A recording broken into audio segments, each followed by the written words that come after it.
Hey guys, welcome back to my channel. Today we're doing a car interview. Raelyn Zakkour will be joining us today. We're diving deep into the often overlooked side of sports, mental health.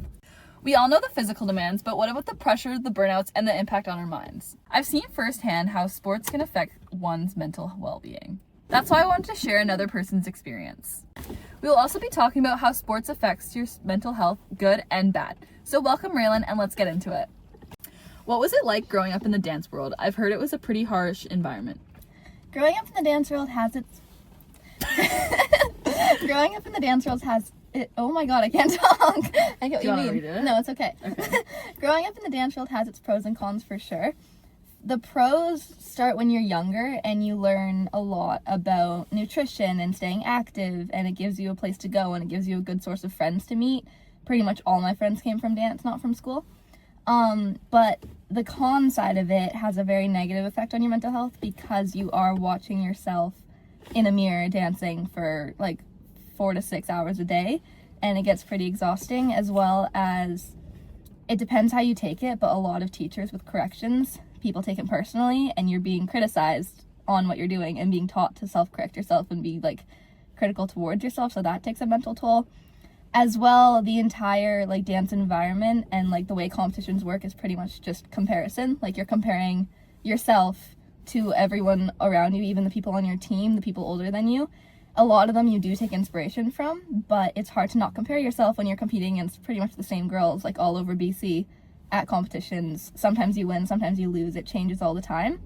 So I'd say the positives in mental health are definitely the friendly environment and the activeness and just like the community and the family that it gives you, but the negatives definitely have the body image, the comparison, the criticism, and also just stress. It takes up a lot of your time in a day, so taking up like pretty much all of your afternoons can overwhelm you with homework when you're at school, and then that also affects like all the mental health stuff. Okay. I told you I can yap. I have an add-on. So you said how it brings you closer to friends.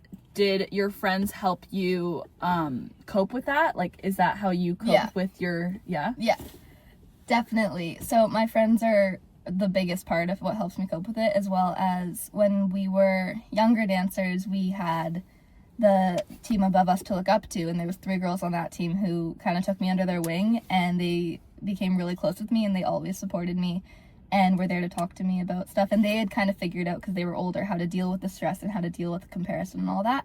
So then they would help me through it and tell me, like, I don't know, boost me up when I was feeling down or whatever. So that helped me cope, as well as my mom, because she saw it all. So definitely my mother. And yeah. Good.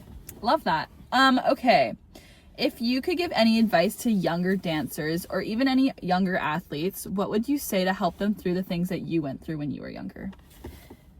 I would just say to not take the time you have for granted in the studio, and to not spend so much time focusing on yourself and the criticism and everything. And I would worry more about, or like focus less on comparing yourself to other people and worry more about bettering yourself as a dancer. I spent so much time watching the other girls on my team. I mean, like, I wish I could turn like that or jump like that or like look like that or whatever. But as I got older, I'm like, now I'm more focused on how I can better myself as a dancer than I was yesterday or than I was last year, and looking at the small wins. And I think that's really important when you're younger, is to even take like, oh, I can balance for 3 more seconds, and celebrate that. Like, celebrate all the small things, because that's what cancels out the negatives, is the more like positive things you find when you're younger. So I would just say focus on yourself and not worry about the comparison or the competition, or don't take criticism too personal, because in the end it's just teachers and adjudicators doing their job. Like, adjudicators are hired to criticize you. They're not going to compliment you for the whole 3 minutes, so I wouldn't take it too personally, because I definitely did when I was a kid. So yeah, that's that. That makes sense. Yeah.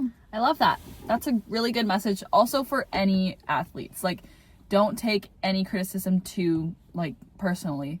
Like for soccer, hockey, dance, volleyball, like anything, don't take it personally, because they're just there to better you as an athlete. Okay, this is the last question. Have you ever gotten burnt out before? If so, what made you realize? What were some signs your body was giving you, and how did you deal with it? I think every athlete has definitely gotten burnt out before, but I definitely have. I think, I don't know, probably grade 10 or 11 or both. The biggest signs of burnout for like me or for dancers is I was exhausted all the time. I found it not fun to go to class anymore, and it wasn't for like a long period, but like there was times where I was like, I just want to stay home, I want to like sleep or whatever. With me, I get really dizzy and like, I don't know, dizzy, headaches, tired, like all that stuff, and I also get really stressed. So the stress from like, why don't I enjoy this anymore, goes into my schoolwork, and it's like, oh, I can't get this done because I'm too worried about dance, and then blah, blah, blah. I think I dealt with it mainly by, I don't know, I kind of just tried to take all the negative stuff out of it, and I don't know, like I said, the 3 other girls, they're really good at helping, and they always taught me to remind me why I started dancing and why I love doing it. And so I think I would just show up to class and try and think of like, why am I here? Like, I love being here, I love dancing, so I'm going to focus on that and not focus on the stress and like the pain I'm feeling. And I also think that the way the dance the way the dance schedule works is really good for that, because we have a 3-week break over Christmas, we have 2 weeks at spring break, and then Sundays we don't dance. So I think I really prioritized rest during all those breaks, especially on Sundays, which really helped with it. And then also to-do lists are they're my favorite thing, because a lot of the times the burnout was initiated by school or stress from school.